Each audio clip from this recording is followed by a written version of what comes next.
أعوذ بالله من الشيطان الرجيم. بسم الله الرحمن الرحيم. بسم الله الرحمن الرحيم. Kitabul Hakikati.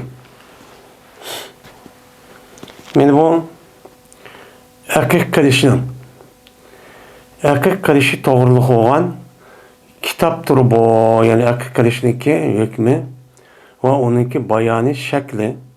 Men mush to'g'riliq Payg'ambarimiz sollallohu alayhi vasallam din rivoyat qilgan hadislar nima degan? Men mushning ustidagi nima o kitob deydim. Endi kitob deganligini o'zi hammamiz meni oldingi darsimizda deb yutildi yana. Cho'ng bir nima o mazmun. Uniki tahtida anadekin bab chu bo'ladi. Endi erkek degan bu nim bu. Endi yuqorqi babniki o'zida meni yemek içmek aloqador bo'lgandan hozir endi yeni bir yemek içmek var. O qavun erkek qilib o'ltirilgan qo'yniki go'shi. Bu nima o alamdan. Unda onun için el-akik degan nima bu? Aslida akik degan gapning o'zi, ya'ni akikatun, akka ya'iqqu, akkan fa aqun, uniki ismisi o'zi aqiqun, ya'ni akikatun deb ataladi. Yani bu nima qildi? Uni yodi degan gap. Yani bir narsa olgan bo'lsa, o narsaning o'zi tunç qatim u yerda yerib chiqqan bo'lsa, uniki o'zi nima deydi? Uni arabchadan akka deydi. Yerib chiqib u yerda nima qilgan bo'lsa, shu an ota-onasiga gapiga unmagan bolalarniki o'zini aqul validayn. Yani ota-onaniki gapiga yerib, yani qil desa yo'q deb uni unmay, mushtaq qilgan o'zim deydi, uni aq chu deydi. Endi bu erkekniki ma'nosi meni mushu. Buniki lug'at ma'nosi o'zi, yani bir yerda chiqqan, parchalanib chiqqan degandek mushtaq ma'noni bildirdi. Endi bu erkek degan gapning o'zi shar'iy ma'nosi nima desa, buniki erkek degan gapning o'zi meni bir bola tug'ilgan vaqtida shu bolani deb o'ltirilgan qo'yniki o'zi nima deymiz, uni erkek deymiz. Meni o bola shu tug'ilgan vaqti bo'lsin, yoki 17-kuni yoki 14 yoki 21-kuni bo'lsin, mushu bolaniki o'zini Alloh taolo menga beribdi deb bu bolaniki shukronasiga asosan Allohning bergan shu ne'matga asosan qilingan, bo'g'izlab qilingan qo'yniki o'zini nima deymiz, uni akik deymiz yani. Akik qilingan, akik qilmadingmi deb. Bu bizniki Uyg'ur tiliga arab tilidan kirgan nima o til endi bu. Endi yeni bazı ulamolarniki deyishcha, akik degan gapning o'zi bu bola tug'ilgan vaqt o'zida mana shu tunji qatim onasi tug'ilgan vaqt o'zida beshida mundaq bir tuk chiqadigan bir tuk bor. Shu tukniki o'zini nima deydi ekan, uni akik deydigan gap bor ekan. Unda o'ndikin bu e'tibor bilan bu e'tibor bilan, ya'ni u qilgan yirik faoliyatning o'zini, qilgan ishning o'zini nimish bunda deymiz desa, chunki shu bola tug'ilgandan keyin 7-kunning o'zida Payg'ambar aytdi degandek, mana u chochni oladigan gap. Olgandan keyin shu qirqib yo tushirib eladigandan keyin men mushu e'tibor bilan u ishniki o'zini nima deb atalgan, uni akik. Ya'ni u shu kunning o'zida shu bolaniki men chechini tushirib, men tara tushirib, undagi pastki narsa olsa uni elib, yuyib, ismini qo'yib qilgan nima bu bir ish. Men mush ishniki sababidan yana qo'yniki o'zini nima deb atalgan, shu vaqt qilgan qo'yning o'zini akik deb nima qilgan, atalgan.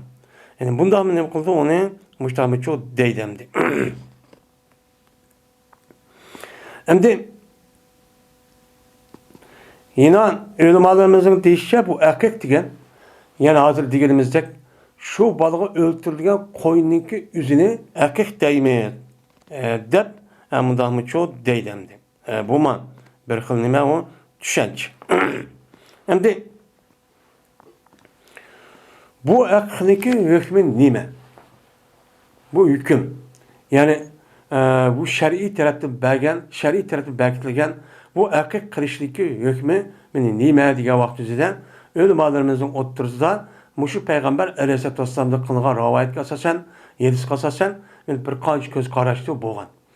Onunki birisi farz, vacip deganlar çok bor. Mana bu ehli zahir deb ataymiz. Yani ma'lum, yani undaq kishilar bo'lmaganlik qatorida yetisi qarab turib, bu vacipga degan mushta nimalar bor? Ulamolarimiz çok bor. Va undan boshqa buniki o'zi sunnat deganlar bor. Bu sunnat. Yani Peygamberimiz sallallahu aleyhi ve sellem buniki o'zi nima qilgan, uning mana yo'l qo'ygan bir cho'q ish degan nima bo'ladi? Gap cho'q bo'ladi endi. Endi yeni bazı ulamolarning o'zi bu sunnati töven, bu mustahab deb nima qilgan, uni qaragan. Mesela bizdeki İmam Azam qatorliq olimlarning ko'z qarashicha bu aqidniki o'zini mustahab deb qaragan. Men mustahab deb qaragan uchun bizdeki ra'ylarimizga bu aqidniki o'zi nihoyat muhim deb qaralmagan. U yo'q qilinmagan. Ammo İmam Azamdan boshqa İmam Şafii, İmam Ahmed qatorliq bir qancha salaflarning ichi chiqqan olimlarning o'zi bu sunnat muakkada yoki sunnat deb qaragan, nihoyat muhim sünnetning birisi. Yani onu qilgan odamning o'zi kuchi yetgan bo'lsa, u chog'da kuchi yetadigan odam bo'lsa, jazban uni cho'q qilish kerak. Qilmasa cho'q bo'lmaydi deb nim qiladi, qaraydi. Endi biz olsak buniki o'zini nima deymiz ular? Buniki o'ziniki o'zi musab deb qaraqlik. Musab deb qaralgan bo'lgandiki bizniki Hanifi mazhabda amal qilayotgan shu yerda kishilarniki ko'z qarashicha bu musab bo'lgan eng to'van amal. Unda olandikin ancha muhim deb u yerda nima qilmaydi, muhim deb qaralmaydi. Ammo uni sunnat deb qaralganlar ya uni yuqori deb qaraganlar o'zidan bu nihoyat muhim deb qaraqlik. Endi Peygamberimiz sallallohu aleyhi ve sellem'nin yetisi qaragan vaqt o'zida yana uniki jazman sunnat ekanligi bu yerda chiqib turdi. Ammo yeni Peygamber sallamniki boshqa hadis qasasan, men buni toza nima qilmayman deganidek mushtabir mazmun bor tövende deyiladi. Men mushliq asosan buni mustabtabcho deyilgan gap endi. Buni mustabtabcho deydi. Unda o'anikin bu aqidniki o'zini qaysi kuni qilamiz? Qandoq chog'da qilamiz? Mana o'g'il qizlar ikkisi o'xshashmi degan vaqt o'zida ba'zi ulamolarning o'zi Peygamber sallamdan qilgan rivoyatga asosan shu tug'ilgan vaqtniki o'zida qilish kerak. Tug'ilgan vaqtni o'zida cho'q qilish kerak. Tug'ilgan vaqtda qiladi buni. Deydi yine bazılar Peygamberimiz sallallahu aleyhi ve sellem'den rivayet kılan men muş hadis qasasan, men sahih sünnet yılki hadis sünnet kitaplarda var. Men şu kitaplardaki asasen bu aqidniki o'zini 7 kun cho'q qilish kerak. Men 7 kun qavvat o'zida Peygamber sallallahu şu degan hadis qasasan 7 kunniki o'zida balini chechini tushirildi. Çeçini düşürüldün, o banı juyuludun, onu isim koyuludun. Şu düşürgen çaşniki miktarı qancha bo'lgan bo'lsa, şunu cınlap, bununki miktarı da o balığa sadaq verildi. Yani altın yoki kumush, bunun için sonunun bir vasson deb bunda çok qaraydi. Endi bu haqqımızda kız ve oğul ikkilisi o'xshashmi? Peygamber sallamniki rivoyatga asosan Peygamber sallam ulama yani oğul balığa 2 tane, kız balığa 1 tane degan müştanimi var, hadis çoba. Bunu asasen ulamolarimiz eğer imkan bo'lsa bu odamniki o'zi o'g'il bo'lgan bo'lsa, 2 tane qiz bo'lgan bo'lsa, men nima o birini cho'q qilish kerak. Deyin ba'zilar bu aqidniki o'zini o'g'il bola qiladi, qiz bola uchun qilmasa uchun bo'ladi deb bunda cho'q qaraqlik. Yine bazı ulamolarimiz bunun kelgan vaqtida qiz o'g'il ikkilisi farq etmaydi. O adamniki kirish imkoni bo'lsa, mayli shukr bo'lgandan hem ikkini qilamdi, birini qilamdi, mayli qiz olsun, o'g'il olsun, har ikkilisiga mushtaqisi bo'ladi deb nim qurdi ungan qaraydim deb.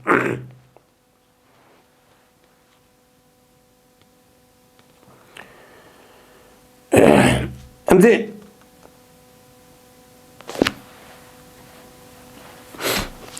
babu tesmiyetul mevludin gadate yuladu limen lem yauqqa anhu ve tahnikihi deyildi. Meni bu tug'ilgan balaniki o'ziga ism qo'yishniki bayonniki babudur bu. Mene kaçan ise mene gadat. Yani gadat yani bir ettigende degan gap. Yani bu ettigende de buniki üzerine ve vaqt mensi irad kılgan iş çok var. Yani tuğulgan balga bir isim koyuş men o bir vaqtdagi tuğuludu. Tuğulgan vaqti üzerine isim çok koyuş çok kerek. Kim için? Anda bir kişi için ki mene akik kılmaydı o kişi şu balısıdır. Yani o balın üzerine o adam imkanı yokken men akik kılmayman diye bolsa şundan niyet olan bolsan men bu sünnet şu balınınki tuğulgan şu vaqtini tatip qaysi vaqt şu vaqtin üzerinde isimni çok koyuvetiş çok kerek. Bunu ben o nait yaxşı çok iş deydim. Ama bu adamniki akik kılma meniki akik kılışga imkanım var. Unda o anken Peygamber sallallahu aleyhi ve sellem bir balıniki qandaq bo'lishi qanılgan şu akik bağlık degan mush hadisni anlab ya o'qib ya kişilik amal qilib men buni nima qilaman akik qilaman degan bo'lsa u chog'ingizda bu odamning o'zi u bolaning o'zini payg'ambar boshqa hadis asosan qanday qilish kerak 7-chi kuni ism cho'q qo'yish kerak 7-chi kuni nima qilish kerak ism cho'q qo'yish kerak endi 7-chi kuni nima qilish kerak buniga ism cho'q qo'yish cho'q kerak endi 7-chi kuni bo'lgan vaqtida u chog'ingizda qurbonlikqa nima haqiqatni qo'y o'ltirgan gap qo'y o'ltirgandan keyin u o'ltirgan qo'yning obdan bo'lishi kerak men mushunda vaqtida andan keyin shu vaqtida ismni qo'ydigan qolgan ishlarni cho'q qilish cho'q kerak yana birisi andan keyin va tahnikihi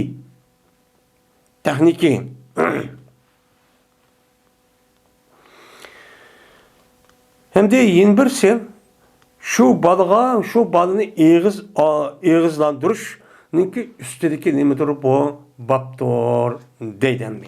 Şimdi hanneke yuhanniku tahnik diyen gapning özü bir balı to'lgan vaqtida şu balınınki üzgen tunji qatim ağızga yani to'lgan vaqtida tunji qatim meni o eğizaldırılgan adamning özü o naskarahning özünü bulup bunun içinden meni xomuchu bak yaxshi.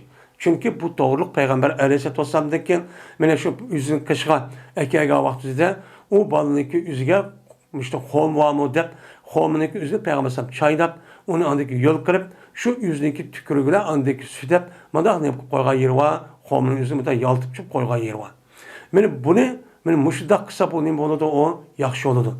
Onda o andaki muşudak kılışın yüzü neyim o tehnik yani eğizlandırış. Degan çok gap çok boludu.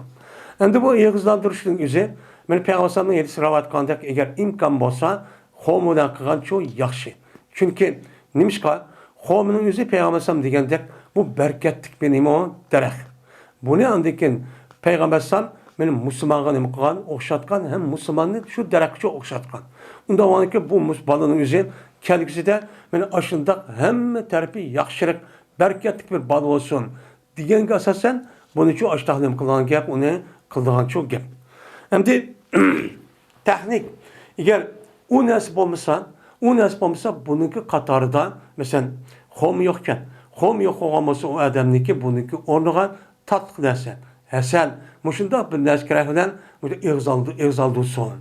Deydi. Eğzaldı olan kişinin üzerine Peygamber Sallallahu şu devrin üzerinde men to'g'ilgan bolalarning o'zi ota-onasi ashta akib qandiki payg'ambar sallam qilishgan eg'iz oldirilgan odamniki o'zi eg'iz oldirib qo'ygan odamning o'zi jazman solih muttaqi ubdan odamchi bo'lishi kerak. Nimishqa? Chunki bu bolaniki kelgusida texim ubdan yaxshi taqvo ota-onasiga vafodor men mushtaq bo'lish uchun shu odamniki o'zi men o odamniki og'zidan meni bundaq nima qilgan ya sutab bir narsa xomi bir narsa kiran ya Hasan yigizib boshda qavaq tuzida bu onunki nimasi bo'ladi tapaul yani berkitchi bo'ladi deb bundan nima qiladi unugan qaraydim deb endi bu texnikning o'zi yani eg'iz oldirish degan gapning o'zi mana tug'ilgan vaqtni tunji qatim shu emitishnikki oldida deydi yani tunji qatim buni oldirish kerak deydi chunki payg'ambar rivoyat shu Mene Esma ve onun başka Ebu Talha radıyallahu ta'ala olan Nuhmalan mene yüzündeki balık toğga vatı şurada derhal şu çarp Peygamber'e başka apret diken.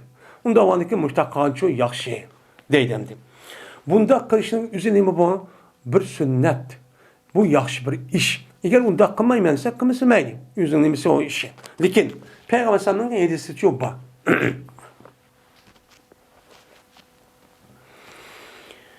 Ebu Musa radıyallahu ta'ala rivayet kılınıdan.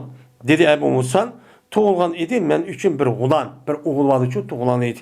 Şundan ep geldim ben bu balının üzeri Peygamber aleyhisselatü vesselam için ep geldim. Ep geldi ki Peygamber sallam bu balını İbrahim deb isim çok koydu.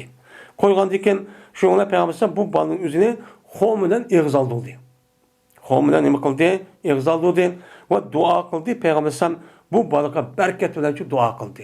Yani Allah Teala bu balınki ömrünün bereketini versen, beni bu balınki işindeki vakıga emellerin hepsinin bereketini versen, ubdunu versen, tekrar yakışısını verseler de Peygamber sallam müştahane kıldı, dua kıldı. Şundan badi Peygamber sallam bu balın mançu badi aşırı boğan dikin. Ve boğan dedi bu balın üzeri Ebu Musa Eş'ari radıyallahu ta'ala onun için en çok balıkçı idi. En çok balıkçı iken. Yani demek ben müşehidis kasasen mene o balınki üzerine tuğulgan vakti üzerinde deptendi. Tuğulgan vakti üzerinde nima kılış gerekken, işte isim koyuş gerekken ve onuğa mene isim koyuşuyla birlikte ağız aldırıp homilen nima onu çok kılış gerekken. Hem de berketlen dua kıldı diyen gapni üzeri dua kılma vaktinde yaxşı takva muttaki adamlarda çok kışıp şu adam kışıp çok apırış gerek. Yani bu ne boludu? Yaxşı çok boludu. Hem de bu ayetin üzerinde ben akik kılmadı. Akik kılmagan deyken uçağınızda derhal şu vakti de hemen ismi koyuşun baştan o ağız aldırış diyen gapni ismini koyup şu vakti çok kıpılış gerek. Tuğulga vakti üzerinde. Gel. Hem de akik kılma degende mundaq bir niyet olgan bolsa başka hadis kasasen 7. günü çok kılı dendi.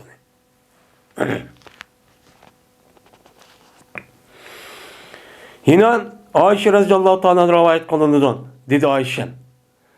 Keltirdi Peygamberimiz sallallahu aleyhi ve sellem'den kaçıgan bir kişi vardı ki onu Peygamber sallam ne kıldıgan, onu ağızlandırdıgan. Ağızlandırdıgan menen muşunda bir kişi vardı Peygamber sallam kaçıgan ekeldi. Ekelgendeyken şu bu balının üzeri menen Peygamber sallam'a sip koydu demdi. Sip koydu. Sip koygandaki Peygamber sallam şundan o sip koygan yerin üzerine sonucu ergeçti diye. Yani sütün tüküp müştanın katı yani juvattı dedim. Ondan onun için şu balının üzerine tuğulga vakti üzerine derhal aşındak yaxşı adamla kışık ekip müştanın nima kılış gerekken bunu ağız aldırış çok gerekken. Ağız aldırış ne demeken o yaxşı işken dedim. Yine ölümalarımız deyse bu bir sünnet. Bu nima o bir sünnet. Yine Esma Ebu Bekir'in kızı olan Esma radıyallahu ta'ala rivayet kılındı. Şundak dep ki cezmen bu Esma hamildar boğan idi bu Esma Abdullah ibn Zübeyir radıyallahu ta'ala olan Mekke'deki hamildar olan. Yani Mekke'den Medine'ye hicret kılışını aldılar. Şu Mekke'de ne yaptı? Hamildar çok yaptı. Mene Zübeyir abavdan toy kıtke şu çağınızdan bir adam hamildar yaptı. Hamildar olan diken dedi bu Esma çıktım ben deydi. Mekke'den Medine'ye hicret kılmayan deyip çıktım. Vallahi olken ben tamamı koğuşidim. Yani şu balınınki tuğuş vakti tuşup tamamlap yani 9 ay etrafı boğan idi deydim. Yani hamildar vaktini anının koşuğu turduğu vaktin üzeri tamamlayan aletli idim. Yani et tuğdu, ögülük tuğdu deyip müşte tuğuğa vakti dedim. Şuna geldim ben Medine'ye kıldım, geldim. Medine'ye geldim. Medine'ye geldiğimde ben Medine'deki Kuba diye yerge çok düştüm. Çünkü Kuba diyen yerin üzeri Medine'deki Cenup tarafı Mekke tarafta. Bunda olurken şuna ben tuğdum ben Kuba'da çok tuğdum. Yengidim deydim. Kuba'da yengidim. Yengidim bu ne? Bu Abdullah'ın üzeri Peygamber sallallahu aleyhi ve sellem ip geldim. Ya Resulallah ben yengidim de. Yengip ip geldiki Peygamber sallallahu bu balın üzerine ben Abdullah'ın üzerindeki küçük koydu. Yüzün küçükçe ipten koyup anladı ki kişiydi. Peygamber sallallahu bir homini. Homu ama dep çok kişiydi. Onu dedi ki Peygamber sallallahu kişiyi kaldı ki homini ekeldik Peygamber sallallahu beylik Peygamber sallallahu o homini şu çay dedi. Yapmışlar ne bakalım çay dedin. Andaki tüküydü Peygamber sallallahu süt dedi. Yani o Abdullah ibn Zübeyir'in ağzına süt yapmışlar çok kıldı. Benim muş kılışındaki üzerime o bir şu balın ağız aldırışındaki bir nemisi bu adabı yolu. Bu bir sünnet. Yani bu sünnet. Pes onda o andaki bol deyim. bir şeyniki birincisi ki şu Abdullah'ın kosa kirgen nersenki birincisi Peygamber'niki nimisi olan buldu o yerde tükürük olan buldu. Nim buldu? Süt degendekin azırak çıkılgan bir yönleme var. Şu kiripti. Yani demek şu Abdullah'ın imet iştim bunun ekegen gep. Endi bu ayağınız tukka hamanan menip tabi kargançağınızda. Asıl kaydı bu işi mağmay demdi. Kargan şu mağdım o ya ki ekeldim dep yüzü depti. Yüz ekeldim o yakı yadım o Peygamber'san. Belki yüz ekegen çıkı. Men müşteydim. Ya komaydım Abdullah ibn Zübeyir'inkin ağzıga tun çıkarttım yemek içmekten kirgen nersinki birincisi Peygamber'san tükü oldu diyen bu. Men tükürük oldu diyen gapın için bulunmalıdır.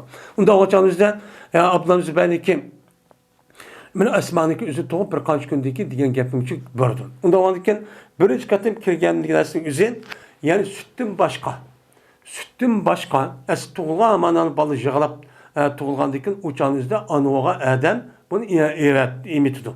Onda ağaçanızda şu sütten başka Abdullah'ınki ağzı kirgen nersin birincisi Peygamber Aleyhisselatü Vesselam'nınki men tükürgücü boğan diyenin boludu bu yerde gepçi boludu. Şu an bazı ölümlerimiz şu bal tuğulgan hamanamla derhal imit içtim burun men süt kiriştim burun aşta bir yaxşı adamnınki keşke apırıp başta ağız aldırıp başta dua kılsıp başta çok kançu yaxşı demişler nem kıldı deydemdi.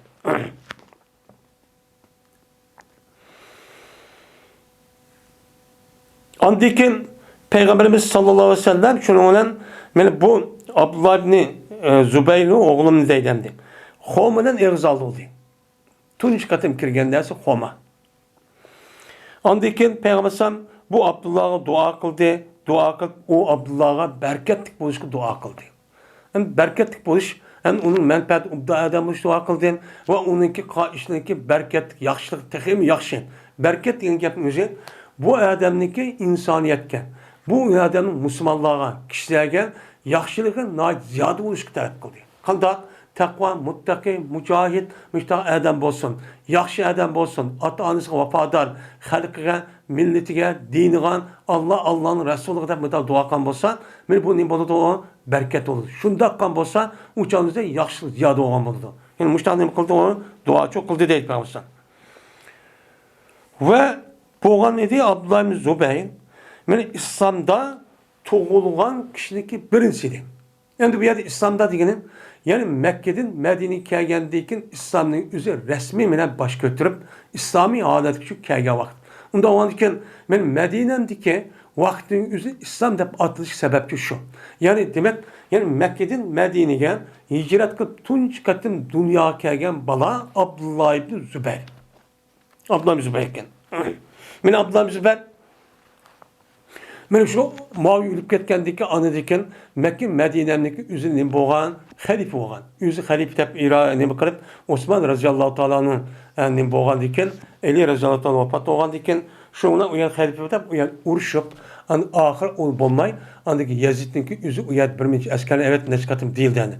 Uyat katlı amr kılıp şuna Abdullah ibn Zübeyir uyat tutup uyat öldür dendi. Beşlik isim. Müştas şu. Şuna hoşup gitti bu Medine'ye kelgen bu muhacir, bu Müslümanların üzerine şu Abdullah'dan naat hoşup gitti. Oy mübarek olsun, oy ubdan olsun, vay yaxşı olsun dep müşta hoşup gitti deydi. Nimişka? Nimiş şunda hoşup gitti o? Çünkü bu Müslümanlar diligen idi ulağı şunda bir dildi, şunda bir geppat otursa. Nimi de?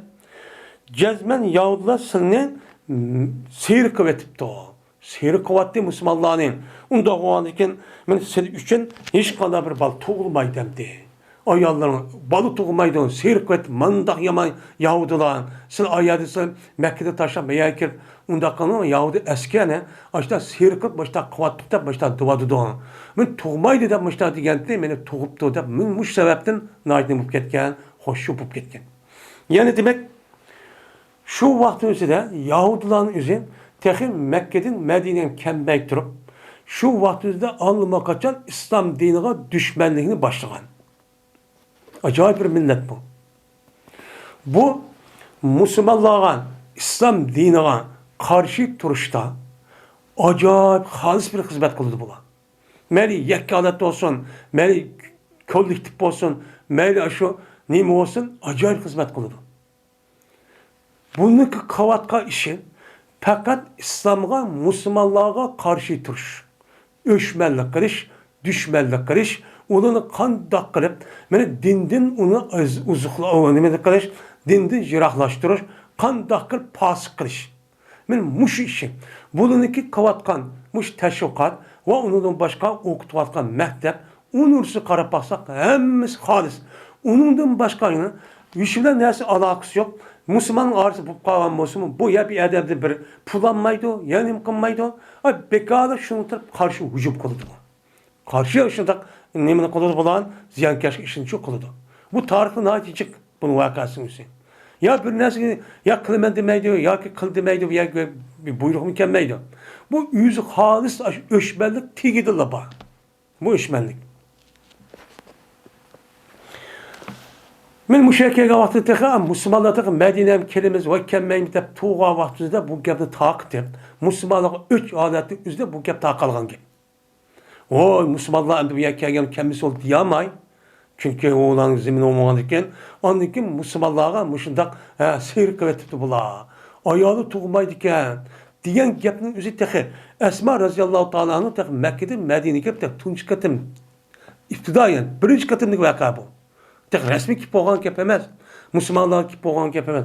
Şunu Peygamber kip lan birinci katım işinin üzeri şu Medine'nin etrafındaki Yahudi ve başka kabilelerden diplomatik münasebetçi ornatkan. Bunun dep atıldı bunun vesikatı Medine dep çok atıldı. Şunun içi de bunu Peygamber bunu bilgendeyken şunun içi de ben öz otursa birbirine hürmet kılışış. Birbirine hücum kılmazsak, düşman kılmaz, düşman tutmazsak hem onunla İkinci bir yerden hücum kılmaya tepse onun yardım kılmazsak diğerleri muşa kelişimli kılıdı. Kelişimli kandıkken bu da şu kegen gündün tatip yine aşında kırıp yeni Peygamber'e suikast işletip yeni kalan etrafındaki Kureyş kapırları aşını küşkürtüp yeni bunu işki sırlarını alıp Müslümanların ki kapırları yetkizip aştaki işini koyma toktatmay kaydına bu. Şu olan ben aşı Beni Kaynuka, Beni Nezir, ben Muzer diye kabile üzerinde aşta sürgün kıldım. Bunun ise ahirde andi Hayber'den uyarı sürgün kılıp, şuna Peygamber'in üzerine hayatın ahirden zaten bu Yahudiler ben Arap yerim ağrıda olan Ceziret Arap'ta tumusun. Bunu hemen sürgün kılıtanlar diyen. Neymiş ka? Bununki asası neymiş tabiiyeti buzukçuluk. İslam dini karşı. Ondan olurken Arap yerim ağrındaki cay olan Medine, Mekke bu nime İslam dinimizin büyüşki. Bu merkez. O yerde şu kez şu bulmaydı. Şu an müştah çok katkan gibi. Ben hazırım şu. Hazırım Müslümanlığa kavatkan ziyallık, öşmellik, düşmellik her hıl sebepten oldu. Şunun içi de ben hazır çoğu Adem'in gibini anlamaydı. Müşunda kış arka acayip katlı abi çok katıdı. Bu bizdeki taşkı tarafta körünlüğünü. İşki tarafta kantak kıldı da acayip emdi. Ve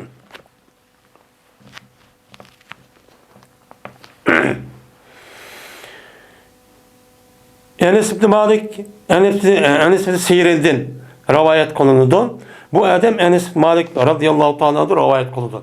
Dedi Enes.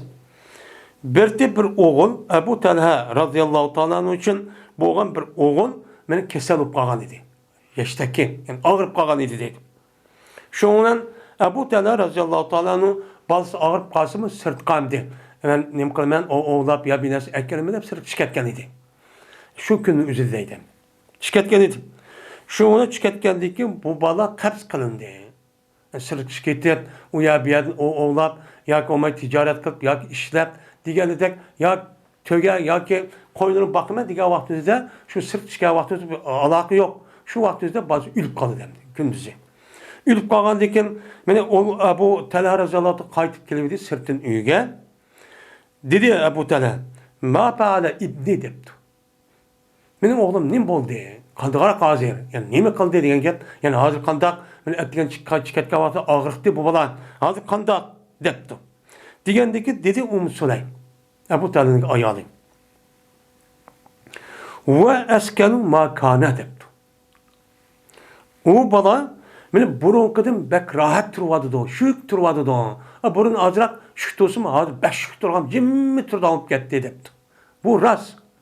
Endi jimmi turgan bo'ldi deganda, ha, bolamning o'zi toz rohat elib, toz ubda uxlab etibdi degan gap. Ammo Ummu Sulaymning unda deganicha emas. Yurib ketdi endi, jimmi turdi degan gap. Bu kinoy gap. Her ikki xil tushandi endi.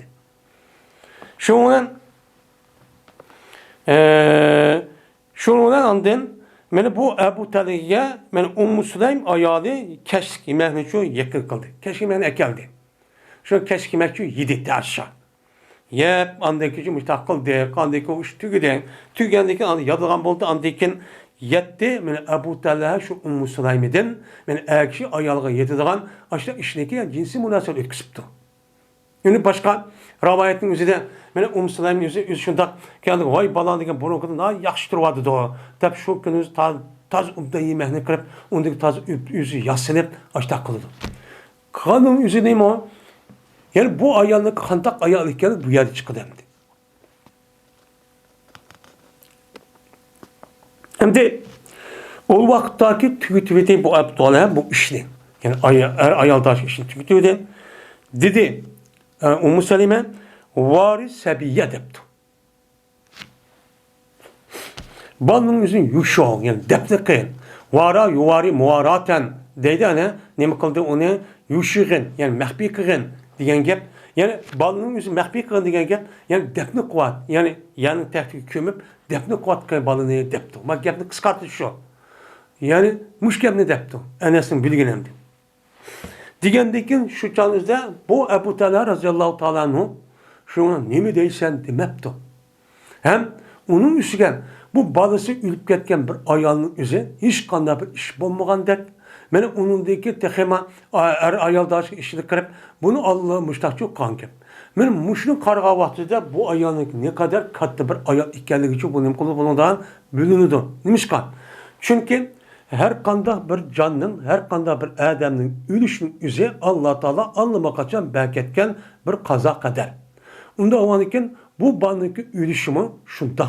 Şunda o anıki bunuğa razı buluş, bunuğa resmi işiniş, bu alaydı nimeni talep kılıdı, imanı talep kılıdı. Bu nimeni gel, şu inna lillahi ve inna ileyhi raciun diyen gel, ne gel?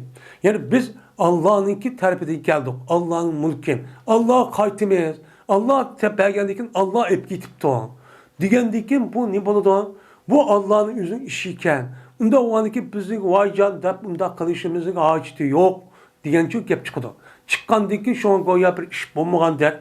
Ben aşında ya kip boğacı kandakıl dağdırka yallan. Aşağı cağıllap aş balam ülüp getip. Kımmaga işini çok nem kılıdı o yerde kıldığan gibi. Esi ayallahın üzü tabiitime benim balındaki mehredin şunda kılıdı. Lakin bu tabiatten imanınki muhtazası üzü bunu besip ketken gibi. Besip ketkendeki bu işi çok oldu dendi. Bu işi buludu. Şundan endi Ebu Talha radıyallahu ta'ala tanıttırır edin. Şundan geldi Ebu Talha Peygamber sallallahu kirip bu haberli bu işin çok haber verdi. Muşunda iş oldu ya Resulullah depti. Digendeken dedi Peygamber Resulümün leylete. Yani bugün keçe şu keçenin üzerinde iras kıldım mı? Yani iras. Yani yukarıda ütüp ketken yani ciba kılıştım mı? Depti. Digendeken Ebu Talha Resulullah şurada iş öttü. Depti. Digendeki Peygamber dedi ki Allahümme barik lehuma. Ya Allah bu işe bereket verseler. Depmişler dua kıldı. Hem de Peygamber dedi ki demepti ki bu nimkakılığın bu balı tuzmuşlar işlim kalandığın dem. Bu nime esi imanınki muhtazası muşu. Yani bir adamınki ölüş ve o adamın dünya kiriş kütkül işinki hemmisi Allah'ınki takdiri ve Allah'ın ilmiyle buludu. Onda o anıken bunuğa razı oluş imanınki asas bir nemisi o kısmı iman keltiriş. Onda o anıki bu imanın asas talep kıldı. Bu nihayet nime mühim. Bunu da koşup geçişmez. Nime? Bu aşıda bosmun, aşıda gam, aşıda vakaraş, yakaraş, açıkırış, şeref sertiliş, aşıda bosmun bu kişinin üzerine iman besiş gerek. İman onun üstündeki çıkış gerek. Şu işlengen imanın üstü, aşıda vakavak üzere, andaki doğrucu olmuş da adetçi bulunan gibi. Bulunan gibi, onu bulunan gibi. Şuna, mene tarihte bu yan, hem günümüzde aşıda netçi ayallarının balları ölüden, cihat kırıp, dinni deb, Allah'ın Resulü deb. Mene işte ölsün mesela Gazze'nin ahvalı qarab bakayla ayollarınki qanday holat geldi. Mene bu ayollar onunki öldürüvatqan ölgenniki küpünsü nima kichik valla. Kichik valla narsida. Shundoq turg'ib bu ayollarning yin bekat turmay harakat qilib, mushtaq qilib. Biz olsa qanday qilmaymiz? Voy bizning bolalarimiz Xitoy o'ltiryapti, unda qotilab juda bir jihad ishib qolgan bo'lsa, inshaalloh unda bo'lmaydigan haji chiqadi. Endi chiqmaydi degan olmaydi endi. Men shu.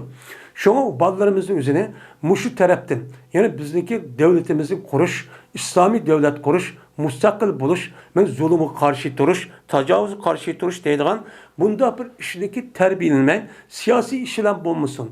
Balamın üzerine muşta ubdan össün, muşu turmuş ubda yadi işle, ubda yadi maaş verip, taz başının ubdını haydap, ubda yadi olturup, mena muşta kısın, diyen maksat neymiş muşta oldu? Çünkü o işini kısa hazır dünyanın üstünde cık adamniki üzüp bu yad veyran buludu. Bu asa işemez. Bu asa işemez. Ben muş bulup mu hazır günün üzerinde. Onda o andaki ballarımızın neyim için undak bir düşünce, neyim için undak bir itikat, undak bir fikirde neyim için terbiyelemeyimiz. Neyim için o undak kılmaydı. Çünkü o bizdeki vücudumuzda unda bir imançı yok. Yani yok diye gelmez. Hem de ubucu gelmez. Yani aciz.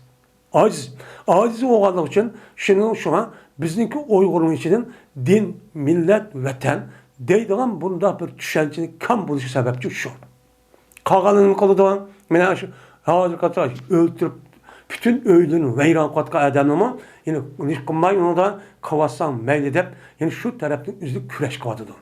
Cihat kavadıdı. Bu kimlik vasıfıyla buludu? Şu aşılarını tukkan anısındaki sebeple buludu. Şuna terbiyeli geldi.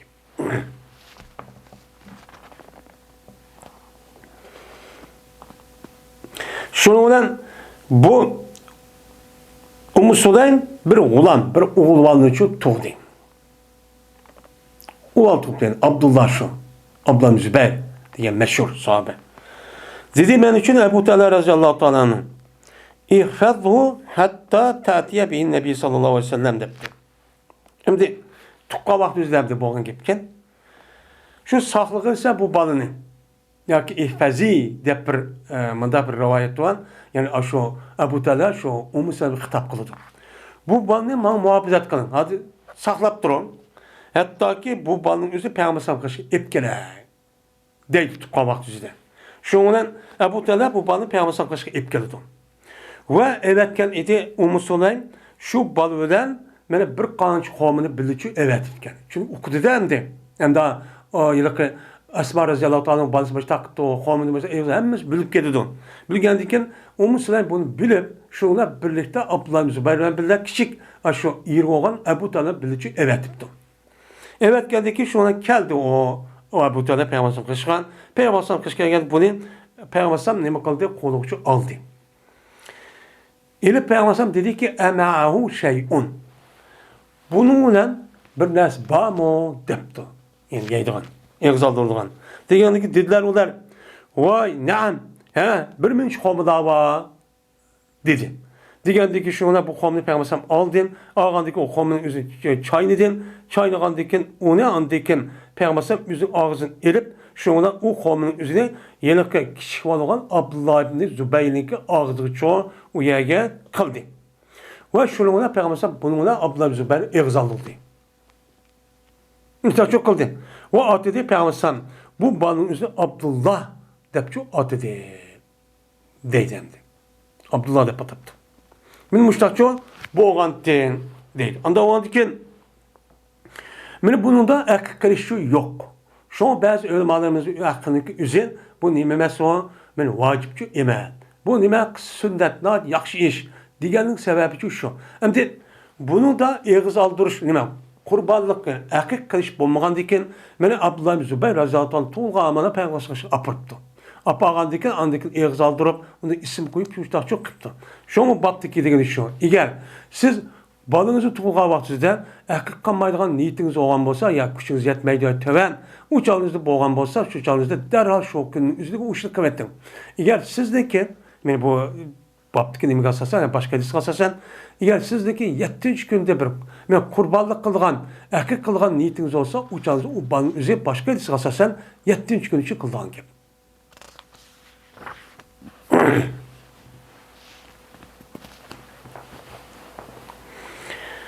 Babu imadatil aza an sabiyyi fil aqiqati. Men bu paskin narsani kichik validan yo'q qilishniki, yo'q qilishi, bayon qilishniki babudur aqiqada. Aqiqa vaqtida. Aqiqa vaqtida kichik valniki endi nimasi bor? Ya'ni shu yani paskin narsa bilib chiqadi. To'g'ri. Tuqqandan keyin uni eriqdab mushtaq qilish kerak. Mushtaq qilish kerak deydi. Yani aqiqa vaqtida, yani 7-chi kunga to'g'ri keladi. To'g'ri kelgandan keyin u chog'da shu kunning o'zida u balniki uchtidagi paskin narsa hammani nima qilib uni juk tarab, andan keyin 7-chi kunning o'zi tukini, chechin, beshin erib, shu chashning o'zi qanchalik kelgan bo'lsa, shu miqdoridan ya oltin yo kumush sadaqa berib ketish kerak. Andan keyin u odam baliq ism qo'yib boshqa qilgan gap, andan aqiq qurbonlik qilgan gap. Men mushun ustidagi nima bor? Endi imadat degan nima? Amata imadat degan azala yuzil izolatan degan nimada ma'nida, ya'ni yo'q qilish degan nima bo'ladi? Gapchi bo'ladi. Salman ibn Amir radhiyallohu ta'ala rivoyat qilindi. Dedi o Salman, "Ulan bilan Badur aqiq va" debdi. Endi Salman Amir degan odamning o'zi bu bir sahoba. Tövəndə keldi bir qancha nimadan. Endi ma rivoyatning o'zida Imom Buxoriy yetkini, ma rivoyatning o'zida Salmanniki gibi deb yetibdi. Bu Salman asli sahoba. Bunda bir gapning o'zida Payg'ambar sollallohu davrida ham sahobaning o'zi bunda gapning o'ziniki ra'yi bilan deydigan gap emas. Nimishqa? Chunki diniy masalaning o'zi bir fikr bilan yoki bir tajriba bilan vujudga kelgan narsa emas. Bu faqat iloh tarafdan nima qildi buni vahiy qilinib payg'ambar alayhisolatu vasallam bu uqtirildi. Shunga unda o'g'andan keyin mush sahobaning gapi mushtaq bir gapni degan bo'lsa-mu diniga aloqador, u chog'da nima bo'ladi buni sahobaning so'zi emas, payg'ambar alayhisolatu so'zi deb nima qilamiz, uni qabul qilamiz. Bu muhaddislarniki nimasi bu? Yenisi qabul qilishki bir nimasi o prinsipi. Endi Oğlan bilan Badur aqiq va degandan keyin men mush hadisga asosan jazman tug'ilgan o'g'il bolaning o'ziga qurbonlik qilish, ya'ni aqiq qilish vojib deb qaraladi. Vojib deb nima qildi? Qaraydigan olimlar ko'p bor. Ham shuning deb men bu hadisga asosan payg'ambar mal g'ulomi degandan keyin bu yerda ya mal valadi demagandan keyin o'g'il tug'ilgan bola o'g'il bola bo'lsa qurbonlik aqiq qilish kerak, qiz bola bo'lsa qilmasin bo'ladi deb ba'zi ulamolarniki mush hadisni asos qilib duogan degan gaplarmi ko'p bor. Va dedi Hajjaj hadis bayon qildi, bu hadis Hajjaj bizga Hammad dedi, Hammad xabar berdi bizga Ayyub va Qatada, Hisham va Habib. Bu kishi esa Ibn Sirindan, Muhammad ibn Sirin degan odamdan. Men bu odam Salmondan rivoyat qildi. Ya'ni Salman nimadan? Salman ibn Amirdan. Men bu odamning o'zi Payg'ambar sollallohu rivoyat qildi. Endi ma sanatda Salmonning o'zi Payg'ambar sollallohu rivoyat qildi degan edi qamdi. Va dedi bir odamni bir qancha odam. Yani dedi İmam Buxoriy, Asim Hishamdan rivoyat qildi. Bu ikkisi Hafsa Sirinniki qizi bo'lgan Hafsa rivoyat qildi. Anida Muhammad ibn Sirin o'zi rivoyat qildi. Men Muhammad Sirin Rababni rivoyat qildi. Rabab bo'lsa Salmanni rivoyat qildi. Endi yuqorgi hadisda men bu yuqorgi hadisning o'zida endi Salmanni rivoyat qilgan. Endi o yil bevosita Muhammad ibn Sirin Salmanni rivoyat qilgan. Lekin ma rivoyatda Salman bilan mana nimaniki o yilki Muhammad ibn Sirin bilan endi buni da Muhammad Sirin emas, Muhammad Sirin qizi bo'lgan Hafsa. Hafsa olsa o'zi otasi bo'lgan Muhammad rivoyat qilmassin. Bu yeni bir odamni rivoyat qilibdi, Rabab degan odam rivoyat qilibdi. Payg'ambar rivoyat qilgan deydi. Bu rivoyat qildi bu esa Yazid Ibrohim. Yazid Ibrohim bo'lsa Ibn Sirindan, Ibn Sirin bo'lsa Salmandan. Men Payg'ambar so'zini qilgan, nima? Men ma'al g'ulami haqiqatun degan gapni rivoyat qilgan deydi. Ya'ni demak Muşu Salman ibn Amir'nin kılgan ravayet undaki ravayette muşta her xil nimeler var, yollar var. Şu yol arka andaki boyutusu üzü Peygamber sallallahu kılgan yetken. Bazı ravayette mene Salman'ın yüzünün gipi dedi. Men ulami nime hakikatın dedi. Bazı rivayette Peygamber sallallahu dedi. Yine bazı rivayetin üzerinde yine Salman'da rivayet kıldı dedi en ahirki dedi. Yine bazı rivayetin üzerinde bu rivayetin içinde bir kız var. Muhammed'in Sirin'deki kızı kirdi. Yani müşteri rivayet kılın gibi. Endi bunu nimiz kitap koydu? Çünkü yedisinki tekisi bir olsun. Lekin İmam Bukhari'ye yetken yedisinki seyahat, yüzünki şartı düşken yedisinki rivayet kılış şartı düşken yedisinki yolları bir müştakçı yetken. Yetkendeki şu bu aynen müştakçı yetkisi bolgan. Onun yetkisi bolgan.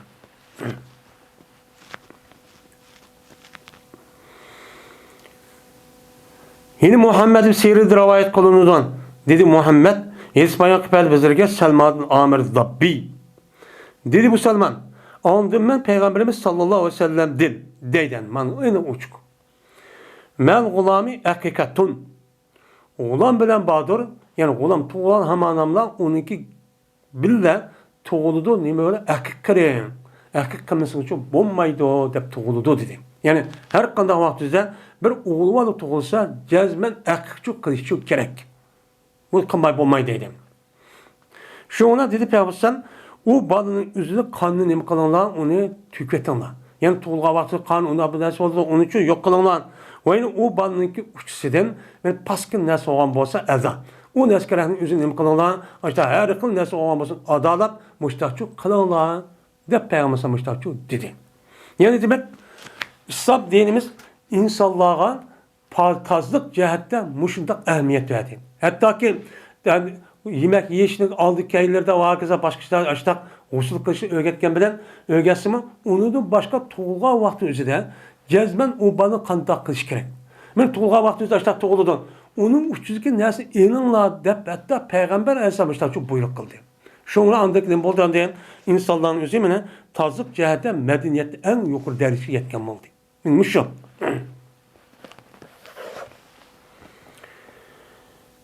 Yine Habib'de şehitli rivayet konunudan. Dedi o Habib, buyurdu meni İbn Sirin. Şunu ki sorgaymen Hasan deyin. Hasan Basri rahmetullahi aleyhin sorgaymen kimden anladı bu Hasan? Erkekinin yedisini. Erkek aktep Hasan Basri mesela gap padişkisi bir zaman yututken. Ama o adam yeni bir adam evetip muşluktan Hasan Basri sorap bak. Bu esini kimden anlattı ki? Depti. Diyendekin şu ona deydi bu. Habibini şehit diye eden. Ve bu Hasan Basri rahmetullahi bu hadisi sordum. Sorsam dedi o Hasan Basri min Semeratübni Cundub. Semeratübni Cundub radıyallahu ta'ala anladım da müştakçı dedi. Dedim. Şimdi bu gapni değişse yukarıki yedisindeki yüzü küpünç vakti Salman Amir. Bunda rivayet kılıngan. Şimdi unudum başka rivayetin üzerinden. Mesela onun başka rivayetin üzeri yokken Muhammed Sirin'ga bundan yetişse şu an bu yeni bir edisini kıptı bu edisi kim kay sahabede anılgandı o dep bu adamın yüzünü evet tuttu. Yani demek Semeratüm Cundub, mene Salman Amir, unudum başkan, mene Enes ve unudum başka Abdullah diğer dedik. Müşte sahabede rivayet kan nemiken bu yetişken. Diyen çoğu gap olur. Ondan olurken benim müşrik asasen cezmen balınınki yüzüge mene çok karışçı gerek. Yine Peygamber Aleyhisselam'ın bir başka bir hadisi üzerinde balınınki kandak buluşu kullu mevludun her kandak bir bala yüzününki kılınılan hakikate rehni koyuldu deppa. Murtayinin ala nime ala hakikatihi de.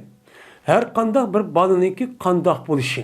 Yani yakşımı ubdan yani o balınınki ubdan atanız vapadar din millet halk için hizmet kılgan aklı hoşu cayda bedeni sağlam muştak buluşundaki bir kapaleti şu balınınki kılınılan erkek bağlılık diyen.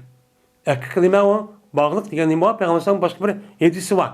Bunu asasen şu ölümalarımızı eğer bu balın yüzü açta kınmagan bolsan kim kınmay uçağınızda kim atanızı geldiği vacip bulup uçağınızda kim ki devrinizde imkan yetkavat kıvvetiş gerek. Ya ki o yüzü çok kılış gerek. Diyen muş göz karşılığım konuda belki de. Ondan olurken balımızdaki kandak buluştaki yeni bir şartı Cezmen o balınınki to'lg'an vaqti o'zida akib qilish. Bu nayt muhim ish. Mana balamiz o'zi obdan bo'lsin, teni sog'lom, aqli o'sh joydan, haqiqiy taqvo, muttaqi, mana Allohning rasulini yaxshi ko'radigan mushta bir bal bo'lsin. Mushtaq qilish orqali bizning gapimizga unmaydigan undaq emas, nima desa ma'qul deydigan bal bo'lsin desak, u chog'da balamizga rasmiy nima qilishimiz kerak? Mana haqiqiy qilishimiz kerak. Shunga u balning o'zi ashtaqchi bo'lgan gap.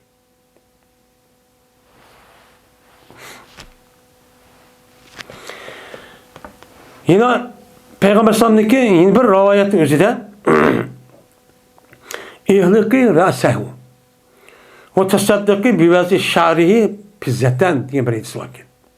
Bukhari'de yok ama başka rivayetin özüde o şu Fatıma diyen bir ayal kelgen vakti özüde Fatıma radıyallahu ta'ala'nın yüzündeki kızı Hasan'ın topkal vakti özüde Peygamber sallallahu aleyhi ve sellem.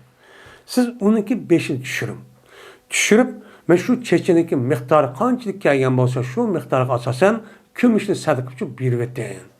Deb Payg'ambar sallallohu degan nima bor? Esda cho'pa. Uning uchun bolamizniki o'zi 7-kunga kelgan vaqtimizda, men boshqa hadisga asosan, agar qurbonlikqa yoki aqiq qilish niyatimiz bo'lgan bo'lsa, endi boshqa 7-kunda hadislar deydik. Unda o'g'aniki buni qarta 7-kunning o'zida ismni burun qo'ysaqmi, yeni bir sigan ekan, ismni qo'yish 7-kun yaxshi. Çünkü bu to'g'ri nima hadis var. Onun için onu ismini qo'ymaymiz, qurban aqiq qilmaymiz, juptaraymiz, chechini tushirmaymiz. Ani chechini tushirib, uniki miqdori meni qanchalik bo'ladi? Uning qarta oltin kumush yoki oltin kumush bo'lsa, shuniki oltin kumush mesela 1 misqal yoki 0,5 gram yo 1 gram bo'lib qolgan bo'lsa, o'sha buniki pul qanchalik bo'ladi? Yoki 1 misqal bo'lgan bo'lsa, o'sha misqal deb qo'yadi. Buningda yani onunki vazni dedi. Şaşniki miktar qanchalik keladi? Ya 0,5 gram kelamdi ya 1 gram kelamdi. Shuniki oltin mana kumushgan. Endi bir rivoyatning o'zida oltin deb bor. Oltin yoki kumushni mana nima qo'yish kerak? Sadaqa uchun berib o'tish kerak. Mana buni bilan bolamizning o'zi ubdan mana yaxshi bola uchun bo'lgan.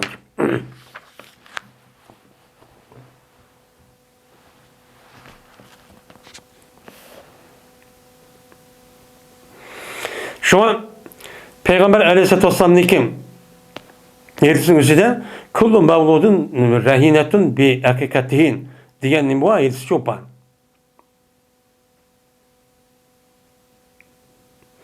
Biyedil murtehim deydi. Bu şey hadisini depten duyuyor.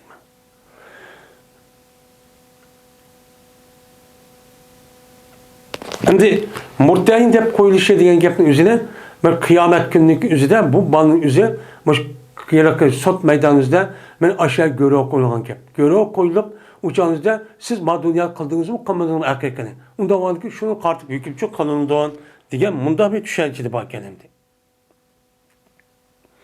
Yeni Peygamber'in başka rivayet kasasen bu balının özü 7. günün boğuzunu 7. gün isim çok koyuldu.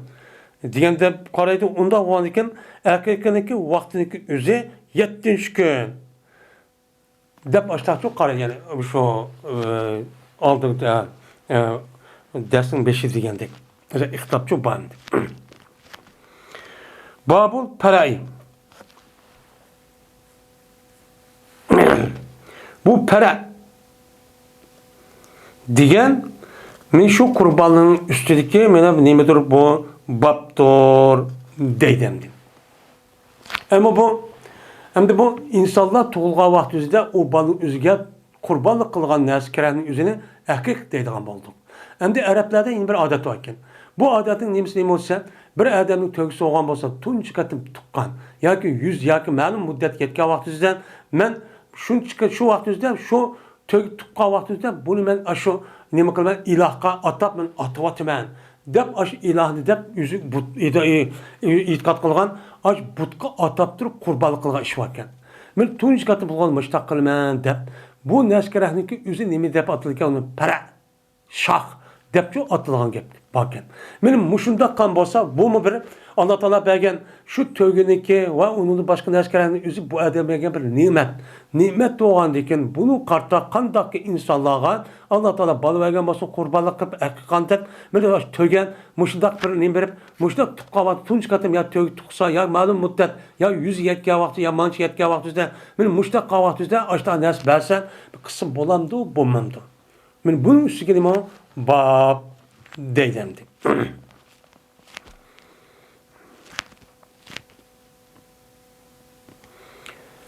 Ebu Hureyre radıyallahu ta'ala rivayet kılındı. Men bu kişi Peygamberimiz sallallahu aleyhi ve sellem rivayet kılındı. Dedi Peygamber la pera'a ve la atirete dedi. Hiç kanda nimi yok, pera yok.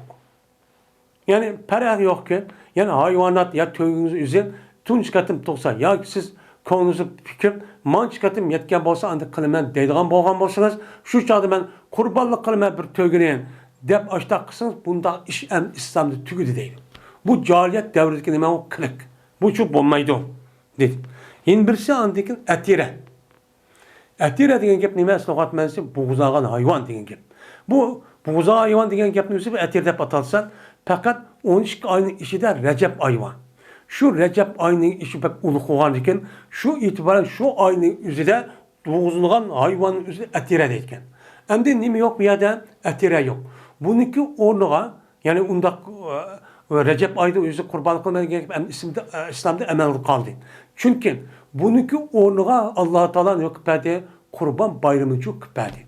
Şunu kısıkılısız. Yani ne mi dikeyim? Yani Zilhicce ayının 13 günü çok kılısız. Zilhicce ayının 13 kılısız. Şunu kılısız. Bademde kaldı, emelde kaldı. De Peygamber sallallahu aleyhi ve sellem çok dedi. Hem de pera diyen ne mi? Pera diyen evvelun nitaç. Bu tunci katım tuğulgan nemo hayvan. Bertler bu Araplar boğuzlaydı olar bu hayvan ne? Mene yüzündeki tağutlarga. Yüzü ibadet kan ay butlarga nima qildi onu ataydı. Vay Xudayman meni maş tögünü bädi. Vay tögünü tunci katım meni tuğdu ya koy tuğdu ya kalı tuğdu dep apırıpla tunci katım tuğulgan hayvanı apırıpla aşu. Nimagen o butların yüzü apırıp yaşat öldürüp andı güçlü gayret miskini yesin dep aştaqlığa iş varken. Bunun deyken ne? Para deyken. Yani bunda bir paraçı yok. Yani dedim. Etire'nin üzü çoğu, etire degen Recep'te oldu. Yani etire degen gepnin üzü, aslında zebi degen manide bu, buğzağa hayvan degen gep mezbu degen manide. Yani etire yok degen gep Recep ayının üzü, çünkü Arapların üzü Recep ayını pek uluk hürmetleydi. Hürmet degen deyken, o ben Recep ayda kurbanlık kılmen, anda kılmen, mında kılmen deydiğen gep. Ben muşi itibardan Peygamber deydiken, ne mi deydi o? Recep ayda bunda öldürülen sizdeki cahiliyetlik kalan bunda bir iş yok. Siz bunun da hayat kalırsanız, Zilhicce ayının 13 günü kalırsanız. Kurban bayramını Allah-u Teala bu yer belki verdiğin diyenin boludu, gepçu boludu dedim. Yani demek bunda bir işin ki iş kadar çok İslam dini varlık için bunun boğan bozma emelde kaldı deydi. Hem de şunda bozma maizenin uçlar dizisiman lekin bazı ölümanlarımız başka bir hadis kasasen Peygamber rahat kaydısı varken. Bu hadis kasasen men muştaq kısa bolamlı yarısı diye kısa meyne kımsan meydikede bir hadisi varken. Bunun kartta onda kısım boludu. Mesela tövgütük kahvaltıda şükranışına bir tövgüsü buğzaydıgan tuğulgan tövgünü. Ya ki olmaydı mançı yetke var, man dahi iş yetke vaxtıda men mandaq kılmen deydigan işte bir iş var. Şu vaxtı kısım boludu deydigan bunda ağlamlarımız şu an bandı. Babul etireti. Bu etireninki babıdır. Etire. Yani etire degen, yani Recep ayının üzerinde kurbanlık kılışınki bayanı. Yani şu ayının üzerinde kurbanlık kısı bolamdı, bommamdı bu kandak iş. Ben muşun üstündeki onu bab deylendi. Yine Ebu Hureyre radıyallahu anh rivayet kılındı. Hem de bu eserin yüzü aldık ama beşir gelsin aynen bosumun. Lekin İmam Bukhari rivayet kan ma senet birisi okşamaydı iken. Çünkü İmam Bukhari yukarıda Abdan'ı rivayet kıptı, manada Ali Abdullah'ı rivayet kıptı.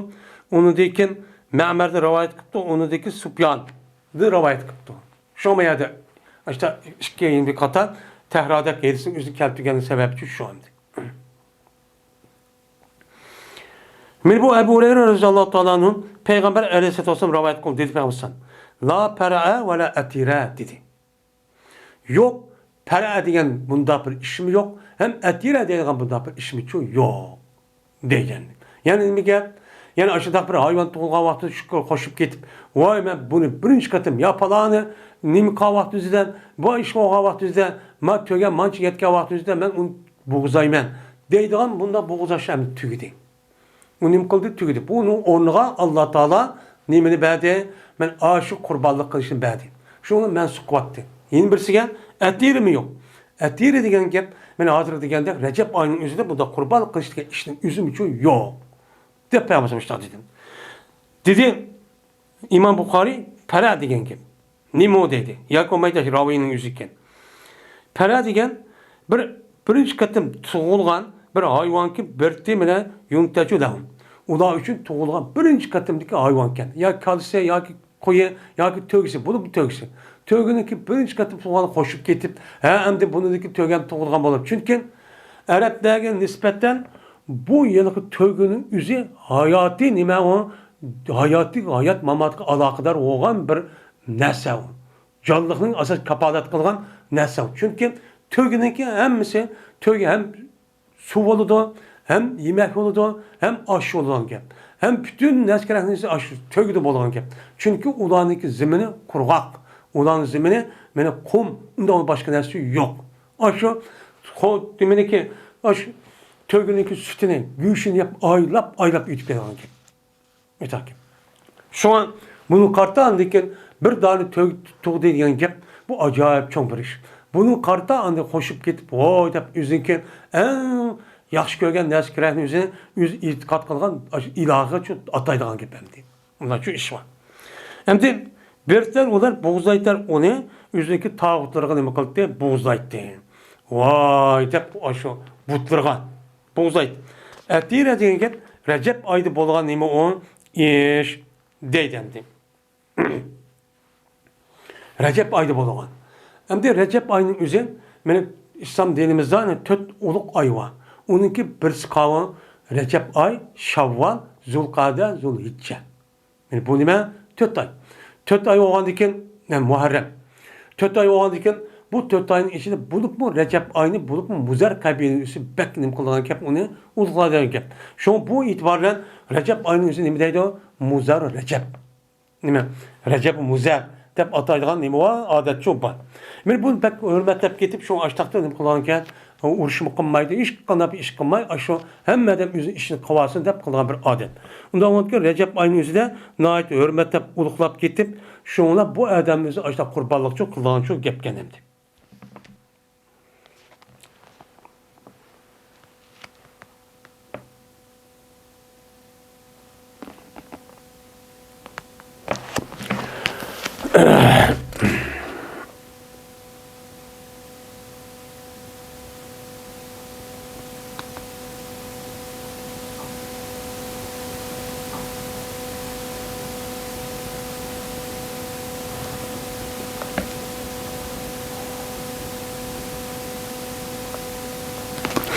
Yani bu Recep'in yüzü mesela bir aile dep açtak ailesi oynamasa oy ben Recep ayda ballarımı dep işte kurbanlık kılman deyen bir nezir. Deydiğim da bir göz karşım bakken yeni birisi andikim etire deyen gepin yüzü bir nezir olup yüzünki meni falan yerge yetken bolsa ya 5 ya 10-15'ke yetken bolsa yetse ben uçağımızdan men kurbanlık kılman dep ya onu yese her onu yese ya 5'ke yetken bir kurbanlık kılman deydiğim bir adet varken bununki üzerindeyken yine etire deydiğim işte iş çok bakken. Bu cahiliyet devrinde kılgan bir çok işken. Şundan hazır emdi meni kitab-ı hakika degan muş kitap nima qildi emdi tugidi. Bu kitapta o'qilgan hadisning o'zi 12. Muallaq bundan 3 qolgani mavsul. Buning uchun tugidi. Va oxir da'vana alhamdulillahi robbil alamin.